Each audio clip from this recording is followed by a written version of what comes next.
안녕하세요. 심리맨입니다. 심리맨 TV 채널은 심리와 마음에 관한 이야기를 나누는 심리 전문 채널입니다.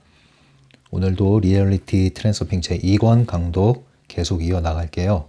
예고해드렸던 대로 트랜서핑 제2권을 마치면 나머지 다루지 않았던 제1권과 제3권을 마저 다루도록 하고요. 그리고 나서 타프티 책도 다룰 예정입니다. 이제 타프티도 다룰 필요가 있겠다 하는 생각이 들었습니다. 그리고 또 궁금해 하시는 분들도 많고요. 이 트랜서핑을 이해하는 것보다 좀 더 어려울 수가 있는데 분량은 많지 않습니다. 다룰 분량은. 그런데 그것을 이해하려면 좀 설명이 필요한 것이고요. 트랜서핑 시리즈를 충분히 숙지하고 있지 않으면 이해하는데 충분한 이해를 하는데 어려움이 있을 수도 있기 때문에 순차적으로 제가 강독을 풀어나가도록 하겠습니다. 어쨌든 다 진행을 할 계획을 지금 세웠으니까요. 여러분들 끝까지 저랑 함께 하시면서 여러분들 생활에 적용을 하시면 분명 지금보다 더 나은 변화의 체험을 하게 될 겁니다. 그리고 실제로 제가 오픈챗이나 메일을 통해서 구독자분들이 보내주시는 그런 사연이나 또 질문이나 이런 걸 받다 보면 실제로 이렇게 변화를 조금씩 경험하고 계시는 것을 보고를 받고 있습니다. 심지어는 다른 사람들은 다 잘하고 있는 것 같은데 나는 왜 이럴까? 나는 도대체 왜 달라지는 게 없지? 잘하고 있는 걸까? 이렇게 말씀하셨던 분들도 어느 정도 시간이 지나고 어떤 영역에서 체험을 하시면서 이거구나 하는 확신을 조금씩 키워가시는 것을 또 보고받고 있습니다. 그렇기 때문에 여러분들이 이런 트랜서핑을 적용하는 데 있어서도 너무 남들과 비교하지 마시고요. 개인차라는 게 다 있지 않습니까? 늦는다고 잘못된 게 아니거든요.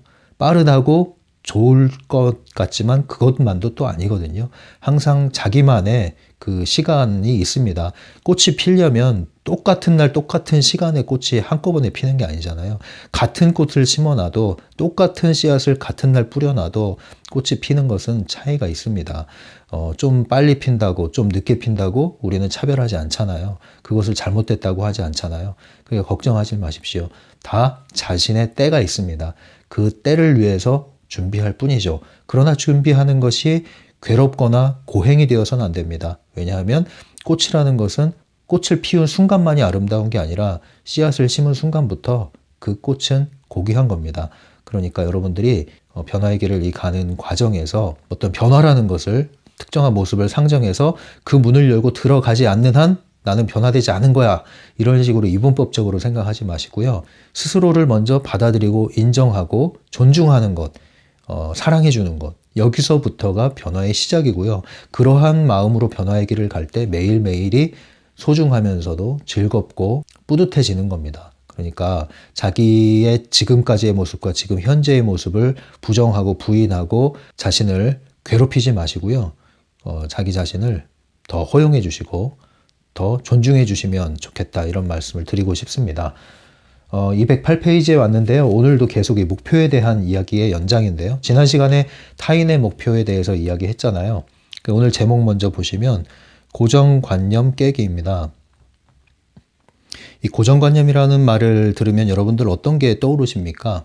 보통 우리가 흔히 생각하는 고정관념이라는 것을 그림으로 표현을 할 때 이 박스를 많이 그리지 않습니까?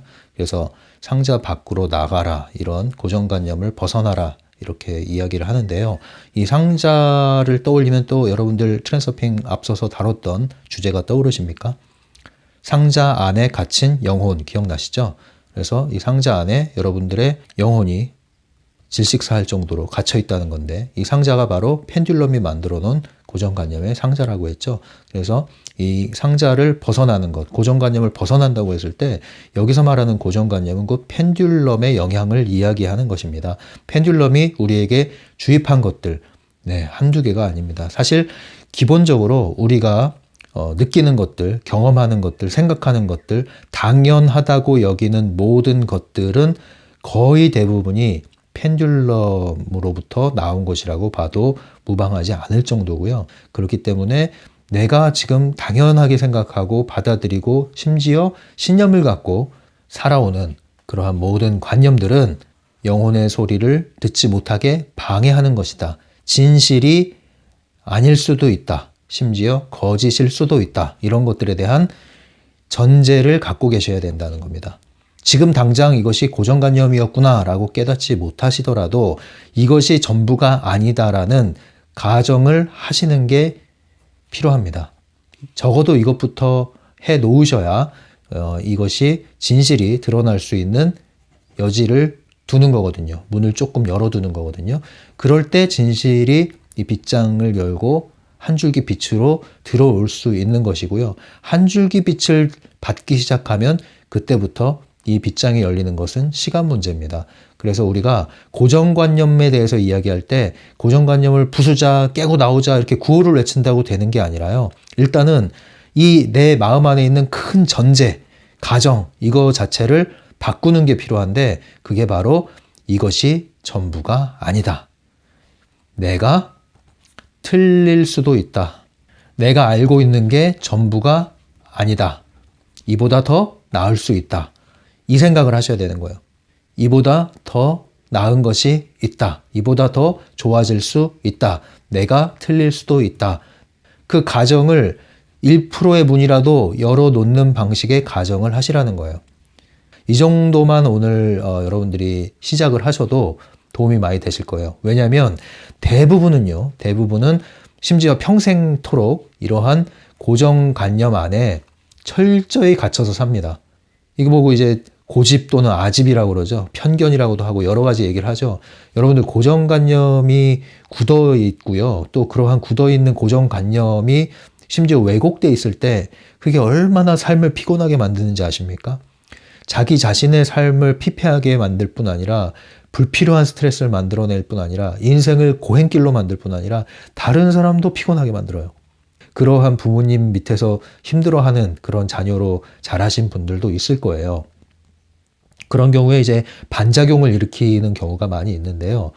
여러분들이 이 고정관념이라는 것은 의도하지 않아도 쌓이는 게 고정관념인데 내가 그걸 붙잡는 순간 그것은 정말 강력한 힘이 됩니다. 부정적 의미에서 힘이 되죠. 네, 파괴적이 될 수도 있어요.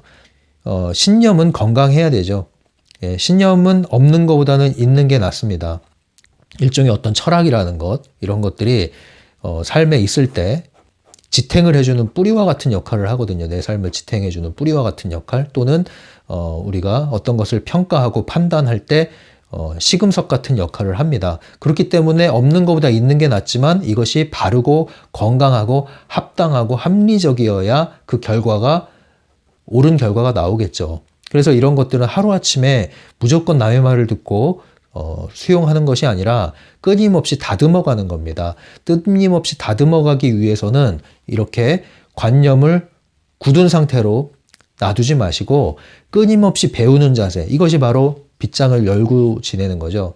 항상 배우는 자세, 나보다 남이 더 낫다는 자세, 그러한 자세로 끊임없이 수용하고 배우고 어떤 것들은 비우고 버리고 이렇게 할 때 이것이 계속 빛나게 되고 향상되게 되고 예리해지게 됩니다. 이런 사람들은 나이가 들어도요 고리타분하질 않아요. 나이가 들어도 이 뇌가 말랑말랑합니다. 신선합니다. 그런 사람들 만나보셨습니까? 뇌가 말랑말랑하고 마음이 신선한 거예요. 그게 어떻게 가능할까요? 끊임없이 자신을 성장시켰기 때문에 그래요. 성장시키고 있기 때문에 그렇습니다. 많은 경우에 전문가, 소위 전문가라는 분들이 언제 그 위기를 겪고 퇴보를 하기 시작하냐면 기고만장해질 때 그래요. 사람들이 인정해주고 추종하고 박수 쳐주고 플래시를 터트리면서 조명을 해주니까 대단한 줄 안단 말이에요. 이게 문제예요. 대단한 줄 알아요, 자신이. 이게 펜듈럼이거든요. 이때 조심해야 돼요. 근데 이때 이제 물이 들어오니까 노를 저으면서 잘 나간다고 생각하는데 펜듈럼이 만들어주는 것은요, 일시적인 거예요. 그리고 자기 게 아닙니다, 이게. 그래서 이때 정신 안 차리면 끝나요. 그런데 이때부터 이제 본인이 신이 된 듯한 착각을 해요. 왜냐면 내가 무슨 말을 하면 그냥 다 받아 적고 따르고 막 이러니까. 이런 경우에 이건 이제 전문가 딱지를 이제 이용하는 것이지 더 이상 전문가로 저는 인정하지 않습니다. 진짜 전문가들은요, 끊임없이 흐르는 물과 같아요. 그래서 거대하게 흐르는 나중에 바다로 가잖아요. 바다도 멈춰있지 않죠. 네, 해류라는 게 있죠. 그것처럼 끊임없이 흐릅니다. 바다를 멀리서 보면은 멈춰있는 것 같잖아요. 흐르지 않는 것 같잖아요. 그러나 흐름이 있잖아요. 그러한 깊고도 넓지만 멈춰있는 것 같은데 흐르고 있는 그러한 상태, 진정한 전문가가 되는 거예요. 여러분도 여러분의 인생을 전문적으로 일구어가는 삶의 전문가가 되어야 되지 않겠습니까? 그러려면 끊임없이 우리는 자신을 성장시켜야 되고 끊임없이 또 다른 틀을 나와서 자신을 확장시켜야 합니다. 그렇게 확장시킬 수 있으려면 무언가를 알아나가는 것, 배워나가는 것, 쌓아나가는 것이 중요하지만 그것을 붙들고 머물고 전부라고 해서는 안 됩니다. 이 창의성하고 관련이 있잖아요. 고정관념이. 근데 창의성이라는 그 한자가 내가 잘 쓸 수 있어야 되는데 그냥 설명을 드릴게요. 화면에 띄워드리겠습니다. 곳간창자하고요. 곳간의 의미. 곳간은 이 쌀 곡식을 넣어두는 공간이잖아요. 곳간의 의미하고 칼, 도끼의 의미가 합성된 그러한 단어예요. 창자, 창의성이란 단어에서의 한자로서의 창자가요. 그럼 이걸 뭘 뜻하냐면은 곳간이라는 것은 쌀은 우리에게 소중한 것이잖아요. 이것들을 쌓아두는 곳, 보관해두는 곳이란 말이에요. 그런데 도끼라는 것은 부수는 거란 말이에요. 이건 파괴시키는 것, 허무는 것이란 말이죠. 창의성의 의미는 어떤 의미를 가지고 있냐면요. 곳간을 허문다는 의미를 가지고 있거든요. 곳간을 허문다는 건 뭘까요? 지금까지 내가 쌓아왔던 것, 보관해왔던 것, 저장해왔던 것, 알고 있던 것, 쌓은 지식들, 이것을 허물 수 있어야 된다는 거죠. 이것이 근데 쉽지가 않은 거예요. 우리는 쌓는 게 어렵다고 생각하지만 쌓는 것보다 내려놓는 게 더 어려워요. 무엇인가를 붙잡는 것은 내가 원해서 하는 거기 때문에 힘들어도 가요. 그런데 그렇게 해서 쌓아둔 거를 내려놔라? 이것처럼 어려운 게 없습니다. 그래서 정말로 버릴 줄 아는 그게 사실은 굉장한 힘이죠. 과감하게 버릴 줄 알고 내려놓을 수 있는 게 힘이란 말이에요. 연애도 마찬가지죠. 여러분 뭐 사귀는 거는 다 원하기 때문에 어떻게든 사귀어요. 그 사귀는 게 어렵다고 생각하시죠. 근데 더 어려운 게 뭔지 아세요? 이별하는 게 더 어렵죠. 먼저 손을 놓는 게 더 어렵단 말이에요. 그러니까 왜 이 여러분들 그 싱싱하던 연애, 신선하던 연애, 달콤하던 연애가 나중에 굉장히 이게 힘들어지는 때가 있어요. 서로 계속 에너지만 소진시키잖아요. 평행선을 달리면서. 서로 에너지만 계속 갉아먹는데 그런데도 떨어지질 못해, 헤어지질 못해. 그러니까 이미 마음은 떠났어. 마음은 이미 떠났는데 계속 그 관계를 유지하고 있어요. 이게 뭐가 의미가 있습니까? 이게? 서로 계속 에너지가 소진되고 스트레스 받는데 헤어지자 말을 서로 못하면서 계속 관계만 유지가 돼요. 그렇다고 해서 이거 관계를 진척하려는 노력도 안 해요. 이미 마음은 식었다니까요. 그러니까 사물화된 거죠. 사람이 그냥 사물 물건이 돼버린 거란 말이죠. 물건 대하는 거예요, 물건. 예. 아무런 의미가 없어요, 나한테. 그래도 물건은 필요라도 있으니까 쓰기라도 하지. 이제는 필요도 없어요. 왜 있는지 모르겠어요. 근데 그냥 유지하고 있는 거예요. 이게 사물화됐다고 그러잖아요. 이런 경우에 손을 놓기가 힘들죠. 근데 그 놓는 게 사실은 용기가 필요한 거죠. 근데 그런 경험이 없는 거죠. 그래서 우리가 사람 인간관계에서도요. 이 끊어낼 수 있는 힘이 있어야 됩니다, 여러분. 불필요한 인간관계, 불필요한 만남, 좋지 않은 영향을 주는 사람, 그런 사람들은 여러분들이 끊을 수도 있어야 돼요. 만남을, 관계를, 모임을, 만남을. 조절할 수 있어야 된단 말이에요. 여러분들이. 이것이 안 되면 여러분들이 어떤 사람과의 만남을 가지면 그냥 진부해지는 거예요. 왜? 의례껏 하니까. 그냥 해야 되니까 하니까. 그 끌려가는 거잖아요. 결코 현실을 주도하기가 어렵습니다. 그러한 그 마인드로는요. 여러분들이 뭔가를 끊어내는 것, 내려놓는 것, 중단하는 것, 이런 것들에 대해서 거절하는 것, 이런 것들에 대해서 뭔가 이 죄책감 이런 걸 느낄 수가 있는데 전혀 그럴 필요가 없다는 거. 내가 내려놓지 않으면 상대방에 의해서 내가 내쳐질 수도 있어요. 그렇다고 해서 원망만 할 겁니까, 평생? 그것은 오히려 서로에게 안 좋다는 거죠. 의미가 없어요, 이렇게 되면. 딴 얘기를 했는데. 그래서 고정관념을 깬다는 것은 펜듈럼이 주입한 고정관념이고 좀 좁은 의미로는 타인의 목표에 대한 고정관념을 깨라는 얘기입니다. 우리는 이 타인의 목표를 나의 목표와 분리시켜서 생각해 본 경험이 별로 없을 거예요. 오히려 나만의 목표라는 생각보다는 이 타인의 목표 자체가 내 목표라고 착각을 하고 살아왔다는 거죠. 그것이 바로 고정관념이란 얘기를 하고 있는 겁니다. 어떤 고정관념을 갖고 있냐면 나는 이러한 타인을 위해서 희생을 하고 헌신을 하는 것이 옳은 것이고 선한 것이고 바람직한 것이야. 그건 잘하고 있는 거야. 그리고 지금 저 사람이 나를 이렇게 필요로 하고 저 집단이 나를 이렇게 필요로 하고 이 세상이 이러한 상황에 처해 있는데 어떻게 내가 아무것도 하지 않고 있을 수 있어. 나도 가서 돌을 하나 얹어주고 나도 가서 힘을 보태주고 해야 될 거 아니야. 이런 생각. 여러분들 이런 것들을 사로잡는 타인의 목표는요, 이 개인적인 어떤 직업 진로와 관련된 것만 있는 것이 아니라 이 정치적인, 이념적인 것도 관련이 있고요, 사상적인 것도 관련이 있고요, 국가 간의 문제와도 관련이 있고요. 결국은 이 펜듈럼은요, 끊임없이 그 타인의 목표를 나의 어떤 사명감, 이런 것들과 연결을 시켜서 여러분들이 평생토록 그것을 위해서 헌신하게끔 만들어내는 그것이 바로 고정관념이라는 거죠. 이거 여러분들이 받아들이든 받아들이지 않든 그건 여러분들의 몫입니다만 여러분들이 조용히 돌이켜보시면 스스로가 알 거예요. 이렇게 내가 몸 바쳐서 시간 바쳐서 열정을 바쳐서 무언가를 위해서 헌신을 하고 에너지를 쏟았는데 얻은 게 뭐가 있을까? 한번 조용히 생각을 해보세요. 고작 해야 인정받는 거? 그게 전부일까요, 아마? 자기 위로? 조금 죄책감을 털어내는 거? 뭐가 있습니까, 여러분? 여전히 공허하단 말이죠. 예, 그걸 아셨다면 그것에서 나오셔야 돼요, 여러분.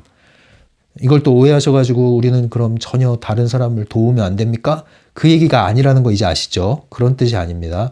지금 제가 말씀드리는 것은 펜듈럼의 관점에서 말씀드리는 거예요. 여러분들 모두는 펜듈럼에 의해서 불필요한 에너지를 소진당하고 있으니 거기서 나와서 나만의 에너지를 복원하고 나만의 길을 갈므로써 이 세상을 찬란한 소풍길처럼 여러분들이 매일매일 보다 더 즐겁게, 보다 더 만족스럽게, 보다 더 뿌듯하게 성장해 나가야 되지 않겠냐는 거죠. 그렇게 될 때, 나의 힘, 나의 길을 가질 때, 그때 나만의 방법과 수단을 가지고 진정으로 여러분들의 가치를 실현할 수가 있는 거예요. 그러지 않으면 여러분들은 가치 있는 일을 한다고 하면서도 여러분들의 가치가 아니라 이 펜듈럼이 주입한 가치를 위해서 그냥 부품, 소모품이 되는 거란 말입니다. 소모품. 명분은 좋아요. 대의명분은 여러분 평화를 말하고 정의를 말하고 자유를 말하고 그러나 여러분들은 거기에 속는 거예요. 이제 이번 주제에서 핵심을 말씀드리면 남을 위해서 살지 말고 먼저 나를 위해서 살아라 이런 얘기입니다, 여러분. 나를 위해서 살지 못하면 남을 위해서 살기 힘들어요. 내가 바로 서 있지 않는데 누구를 돕습니까? 모든 사람들이 각자 독립적으로 자기만의 자리를 지키고 있을 때 서로가 서로에게 필요한 도움을 줄 수 있는 것이지 내가 위태위태한데 누구에게 가서 돕겠습니까, 여러분? 그런 얘기 있잖아요. 여기 성경에 그 소경이 소경을 인도한다고. 눈먼 자가 눈먼 자를 끌고 가는데 그 무슨 의미가 있습니까? 우리 각자가 서로 눈을 뜨고 똑바로 볼 수 있어야 서로가 서로에게 도움이 되는 것이죠. 여기서 깨어나지 못하면 누구를 돕겠습니까? 펜듈럼의 좀비가 펜듈럼의 꼭두각시를 돕는 게 무슨 의미가 있겠습니까? 펜듈럼 좋은 일을 시키고 있는 것이죠. 이것을 우리가 알아차려서 나오자. 이 얘기를 여기서 하는 겁니다. 그래서 남 좋은 일만 하지 마시고요. 이제는 여러분들의 입속을 좀 챙기셔도 됩니다. 이 영상을 보시는 분들은 거의 대부분 성향상 그렇게 나쁘신 분들이 없어요. 그러면 그런 사람들은 이런 영상 보질 않아요. 이미 유튜브에서 허위 과장된 그런 영상을 사용해서 끊임없이 코인을 빨아들이고 있잖아요. 눈먼 돈을 빨아들이고 있잖아요. 그러니까 여러분들은 좀 이기적이 돼도 문제가 안 되니까 여러분들을 좀 챙기십시오. 나만의 유용성을 찾으시라는 거예요. 직업과 관련해서는요, 이제 타인의 목표는 이렇게 정리를 하셔야 돼요. 여러분들이 나만의 목표에 따른 일을 하고 있지 않다면 그러면 타인의 목표를 위해서 일을 하는 것이고 펜듈럼의 조직 안에서 일을 하는 거 아닙니까? 그렇다고 한다면 여러분들은 한 가지를 분명하게 아셔야 되는 게 돈을 주면 일을 하셔야 돼요. 이 펜듈럼 조직에서 내가 돈을 받지 않고 일을 한다? 그거는 돈 받고 펜듈럼에 복무하는 것보다 더 많이 이용당하는 거예요. 이 열정 페이라고 그러잖아요. 물론 이 열정을 대가로 지불하면서 여러분들이 얻을 수 있는 뭔가가 있다. 그것이 훨씬 크다. 그러면 버틸 수 있겠지만 딱히 뭐 얻을 것도 없고 배울 것도 그렇게 많지 않고 장래가 확실히 보장되는 것도 아닌데 그저 막연한 꿈을 심어주면서 우리 한번 이 꿈을 함께 펼쳐보세. 이 말에 여러분들이 마음이 흔들려서 눈앞에 있는 파랑새가 잡힐 것 같지만 끊임없이 파랑새는 여러분 눈앞에만 존재합니다. 1년, 2년, 5년, 10년 지나도 파랑새는 눈앞에만 존재합니다. 끊임없이 여러분들은 여러분들의 열정을 지불하고 여러분들은 그 타인의 목표를 위하여 복무하고 내 것은 쌓인 게 하나도 없죠. 그거 의미가 없다는 거예요. 열정페이를 만약에 지불한다면 여기서 나오기 위해 뭔가를 얻어가겠다. 그럼 상관없어요. 얻고 있다. 상관없어요. 근데 그게 없이 그냥 파랑새 쫓듯이 시간은 흐르는데 타인의 목표를 위해서 일을 하고 나만의 것이 쌓이는 게 없다? 이거 빨리 나오셔야 됩니다. 그래서 이것이 아주 안 좋은 거고요. 여러분들 기본적으로 펜듈럼과 손잡고 일하는 것은 돈이 나와야 돼요. 돈 안 주고 일 시킨다? 그러면 여러분들은 계산을 하셔야 됩니다. 어쩔 수가 없어요. 펜듈럼과 관련해서는 계산기를 두드리실 수밖에 없는 겁니다.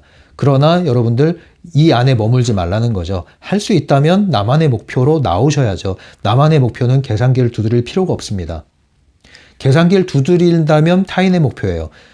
그 말은 타인의 목표에서는 계산기를 두드려야 된다는 얘기예요. 그러나 나만의 목표는 계산기를 두드리지 않습니다. 두드릴 필요가 없습니다. 그래서 진정한 나만의 목표를 갖고 계신 분들은 못 먹어도 고 하는 거예요. 못 먹어도 고. 그러나 타인의 목표에선 못 먹어도 고를 하지 말란 얘기입니다. 근데 나만의 목표가 진짜 맞다면 배고파도요, 간다니까요. 그 힘이 있다니까요. 즐거우니까. 그런데 평생 배고플까요? 그렇지 않습니다, 여러분. 진짜 나만의 목표를 못 먹어도 고를 하는 사람은 결국에는 먹을 게 따라와요. 먹을 거 걱정을 할 필요가 없어요. 이 정치적인 것도 마찬가지입니다. 여러분들 정치적인 입장을 얘기하면 크게 뭐 좌파, 우파 또는 뭐 진보, 보수 이런 얘기를 하잖아요. 이 영상 보시는 분들도 이런 데 관심 많으신 분들이 있을 거예요. 그리고 한때 여기에 깊숙이 개입한 분들도 있을 것이고요. 여기서 초월하기란 쉽지가 않죠. 특히 한국처럼 갈등이 골이 뭐 남북뿐만 아니라 지역 간의 갈등, 계층 간의 갈등까지 골이 깊이 파이고 있는 한국적인 상황에서는 이러한 정치적인 입장에서 자유롭기가 쉽지가 않습니다. 거기에 이제 종교적인 것까지 막 포함이 되잖아요. 이 트랜서핑은 이런 것들을 건드리지 않죠. 그리고 이런 것들을 안에 들어가서 얘기하지 않고 밖에 나와서 이것을 내려다보면서 이야기를 합니다. 전혀 다른 각도로 이걸 보는 것이죠. 여러분들은 어디에 속해 있습니까? 여러분들이 이 안에 들어가 있다면 만약에 트랜서핑을 하는 마음으로 들어가 있다면 이해할 수 있습니다만 그것이 아니라면 여러분들은 한동안 오랫동안 펜듈럼에 휘둘릴 가능성이 매우 높습니다. 그것은 좌든 우든 가리지 않습니다. 여러분들은 매우 조심해야 돼요.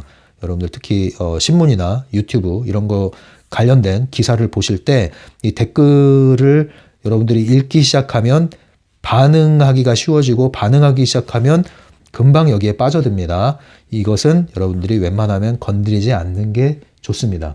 여러분들이 여기서 버텨낼 힘이 있다면 그리고 그것이 여러분들의 선택한 역할이고 일이라면 즐겁게 하셔야겠지만 그것이 아니라면 이것은 매우 강력한 펜듈럼의 놀이터이라는 거 그것을 잊지 마시고 조심하셔야 됩니다.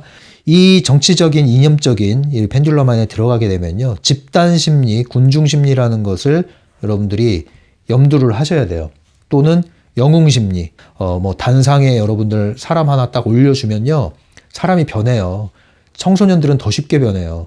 많은 군중들이 있고 한 가지의 아젠다를 가지고 집단 펜듈럼이 형성된 상태에서 무대에 한 사람을 올려놓잖아요. 이 사람 고유의 개인이 아닙니다. 이미 펜듈럼이 낚아져 있고요. 이 군중들이 원하는 이슈에 복무를 하게 됩니다. 펜듈럼을 위해서 말을 하게 되고 행동하게 됩니다. 여러분들이 이걸 아십니까? 저는 이걸 아주 잘 봤습니다. 많이 가까이에서부터. 사람이 확 변합니다. 본인이 무슨 말을 하는지도 모르고 말을 합니다. 이런 거 조심하십시오, 여러분. 집단은요, 개인 심리랑 또 달라요. 그래서 사회심리학을 하면 이 집단 심리에 대해서 연구를 많이 했거든요. 사회심리학에서요. 집단은요, 그 n분의 1의 책임감, 책임 분산 효과라는 게 있거든요. 많은 사람들이 모이면 그만큼 책임이 분산되게 돼 있어요. 예, 그래서 10대들이 같이 또래 집단이 강력하잖아요. 어울려 다니면서 얘네들이 범죄에 연루되기 시작하면 심각해지는 이유가 책임감이 분산이 되는데 10대들은 더 쉽게 펜듈럼에 휘둘리게 돼 있거든요. 자기들이 뭐 하는지도 몰라요. 그러니까 얘네들, 이놈들 이제 경찰서에서 면담을 하면 왜 그랬냐 그러면 그냥 재밌어서요. 그럴 줄 몰랐어요. 그런데 엄청나게 심각한 일을 저지르죠, 이놈들이. 책임 분산 효과. 어른도 크게 다르지 않습니다, 여러분. 이 군중 안에 들어가 있으면 그렇게 그 흐름에 따라서 행동하지 않기가 더 어려워요. 정신을 차리기가 쉽지 않습니다. 조심하셔야 돼요, 이런 것들.